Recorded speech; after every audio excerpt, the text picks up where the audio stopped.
Hello, നമുക്ക് steamed chicken ഉണ്ടാക്കിയാലോ? അപ്പോൾ നമുക്ക് റെസിപ്പിയിലോട്ട് പോവാം.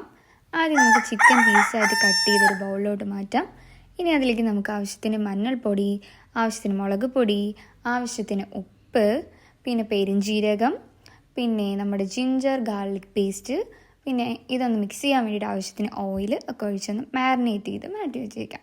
ഇനി നമുക്കൊരു ഓണിയൻ എടുക്കാം, ജസ്റ്റ് ചോപ്പ് ചെയ്യുക. ഇനി ഒരു പാൻ അടുപ്പത്ത് വയ്ക്കുക. ഒന്ന് എണ്ണ ചൂടാകുമ്പോഴത്തേക്കും ഈ ഉള്ളി ഒന്ന് വഴറ്റിയെടുക്കുക. അതിലേക്ക് നമുക്ക് ചിക്കനും കൂടെ ആഡ് ചെയ്ത് ഒന്ന് വേവിക്കാനായിട്ട് വെക്കാം. അപ്പോൾ നന്നായിട്ട് കുക്ക് ചെയ്ത് വരട്ടെ. നമുക്കൊന്ന് അടച്ച് വെച്ചിരിക്കാം. അപ്പോൾ അടച്ച് വെച്ച് നന്നായി ഒന്ന് വെന്ത് വരുമ്പോഴത്തേക്കും നമുക്ക് ജസ്റ്റ് ഒന്ന് കുരുമുളക് പൊടിയും കൂടി ഇട്ട് ഒരു ഫ്ലേവറിന് വേണ്ടിയിട്ട് കുരുമുളക് പൊടിയും കൂടി ആഡ് ചെയ്യാം. എന്നിട്ട് നമുക്കൊന്ന് മിക്സ് ചെയ്ത് മാറ്റി വെച്ചിരിക്കാം. ഓക്കെ, ഇനി നമുക്ക് അടുത്ത മാവ് പ്രിപ്പയർ ചെയ്യാം. അതിന് വേണ്ടിയിട്ട് ഒരു കണ്ടെയ്നർ എടുക്കുക. അതിലേക്ക് അരിപ്പൊടി, ആവശ്യത്തിന് ഉപ്പ്, ഇനി നമുക്ക് ചൂടുവെള്ളം ഒഴിച്ച് നന്നായിട്ടൊന്ന് മിക്സ് ചെയ്തെടുക്കാം. ഓക്കെ, മിക്സ് ചെയ്തതിന് ശേഷം നമുക്ക് ആവശ്യത്തിനുള്ള ആ ഒരു ഷേപ്പിലൊന്നാക്കിയെടുക്കാം.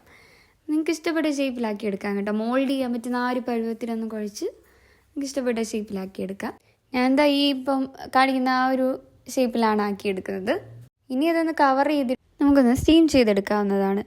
സ്റ്റീം ചെയ്തെടുക്കുമ്പോഴത്തേക്കും നമ്മുടെ റെസിപ്പി ഇവിടെ റെഡി ആയിരിക്കുകയാണ്. ഇനി നമുക്ക് കഴിക്കാം. ആ ഒരു പരുവത്തിനായിട്ടാണ് ഇങ്ങനെ ഇരിക്കും. അപ്പോൾ നിങ്ങൾക്ക് ഇഷ്ടപ്പെട്ട് ഷേപ്പിലൊക്കെ ആക്കിയെടുക്കാൻ കേട്ടോ. ഞാൻ പ്രോ അല്ലാത്തതുകൊണ്ട് ഞാൻ ഈ ഒരു പരുവത്തിലാണ് ആക്കിയെടുത്തിരിക്കുന്നത്. അപ്പോൾ വീഡിയോ ഇഷ്ടപ്പെട്ടെങ്കിൽ എല്ലാവരും ലൈക്ക് ചെയ്യുക, സബ്സ്ക്രൈബ് ചെയ്യുക, റെസിപ്പി ട്രൈ ചെയ്ത് നോക്കുക. താങ്ക്